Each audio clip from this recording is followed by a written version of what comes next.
শুভ সন্ধ্যা বন্ধুরা, কেমন আছো? আমি খুব ভালো আছি। আজকে রাসযাত্রার চতুর্থ দিন।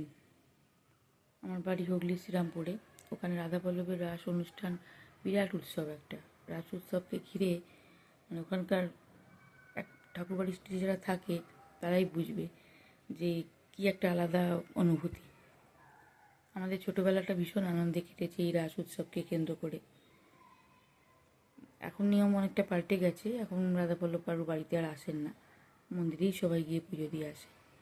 কিন্তু একটা সময় ছিল, তখন এই আজকের দিনে যে গোষ্ঠ বিহার, ভোর থেকে রাত্রির অবধি সবার বাড়ি, ভক্তদের বাড়িতে ঠাকুর যেতেন।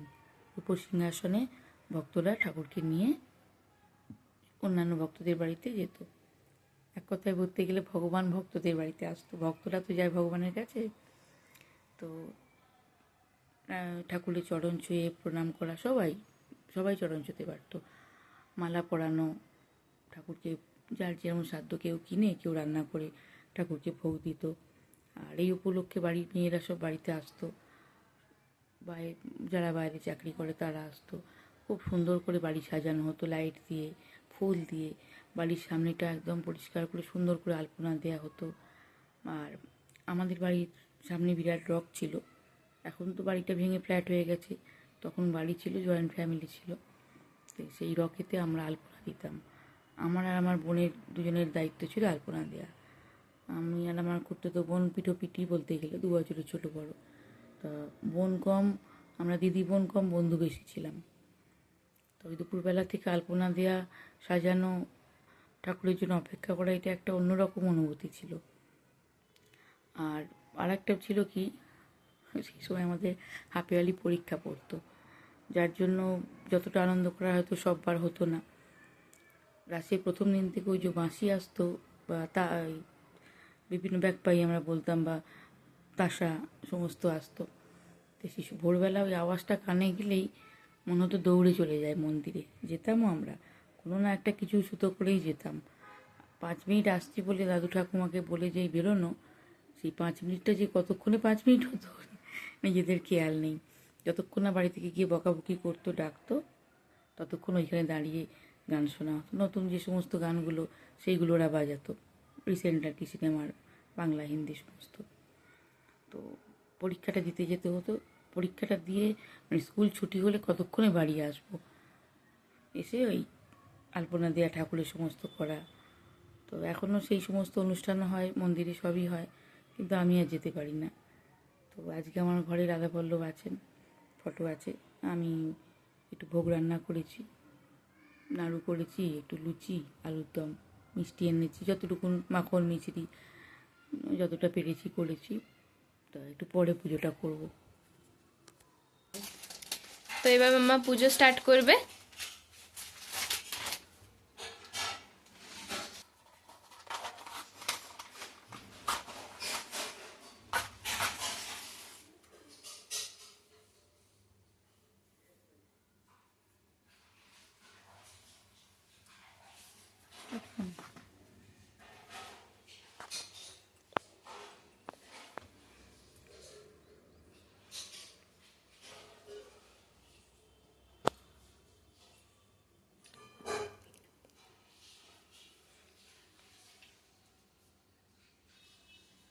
পুজোটা করে নিই এবার।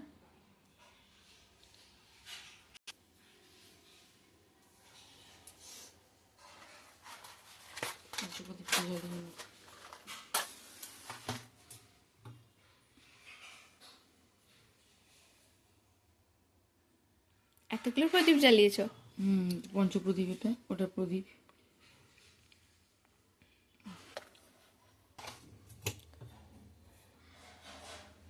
লোবানটা জ্বালিয়েছি, এত ধোঁয়া লাগছে না চোখে, ওর মধ্যে ধুনো দিয়ে দিয়েছে। আলাদা করে ধুনো জ্বালতে হলো না। আর আজকে ঠাকুরকে আমার এইদিকে বসিয়েছো, যেন পুতুল থাকে। ধরবে না তো খাবারগুলো দিলে, হুম। ওই জন্য।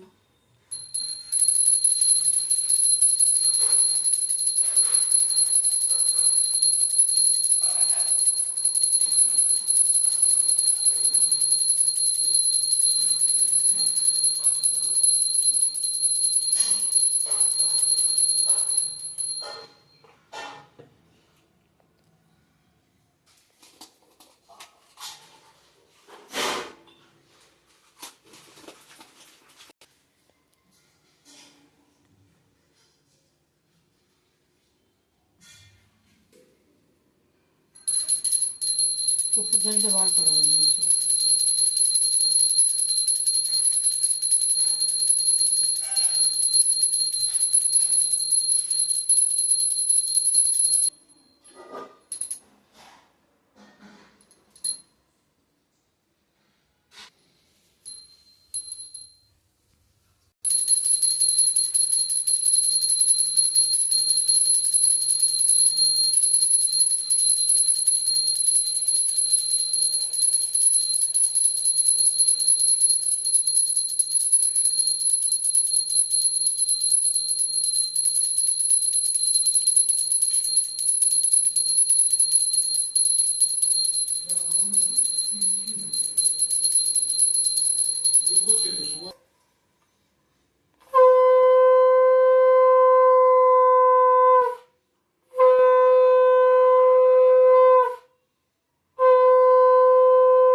পুজো হয়ে গেল? পুজো হয়ে গেল, এবার ঠাকুরকে খেতে দিয়ে চলে যাবো। নমস্কার করে নিই। তুই আমার ঘর থেকে টাকাটা এনে দিবি তো।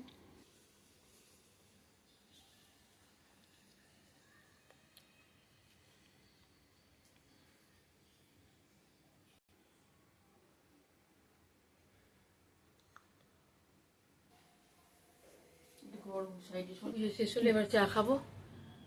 সারাদিন উপোস ছিল, উপোস বলতে ভাত খাইনি, বাকি চাউমিন খেয়েছি। মেয়ে চাউমিন বানিয়েছিল আজকে। চাউমিন বলা ভুল, আবার চাউমিন বলতে একদম বাঙালি ভেজ চাউ যাকে বলে, আলু বাদাম দিয়ে আমাদের ছোটোবেলাকার যে চাউ, সেই। মেয়েও খেয়েছে, আমিও খেয়েছি। এবার চা খাবো, তারপর রাত্রিরে আবার চা নিয়ে বসেছি। চাটা খাই, খেয়ে এবার যাবো রান্না করতে। রাত্রি রান্না কিছু বাকি আছে, কমপ্লিট করে দেবো। আজকে ব্লগটা মেয়ে শেষ করবে, শুরুটা আমি করেছিলাম। যদি আজকে আমাদের ব্লগটা ভালো লেগে থাকে তাহলে একটা লাইক করে দেবেন আর খুব শেয়ার করে দেবেন আর আমাদের পাশে থাকবেন। বাই।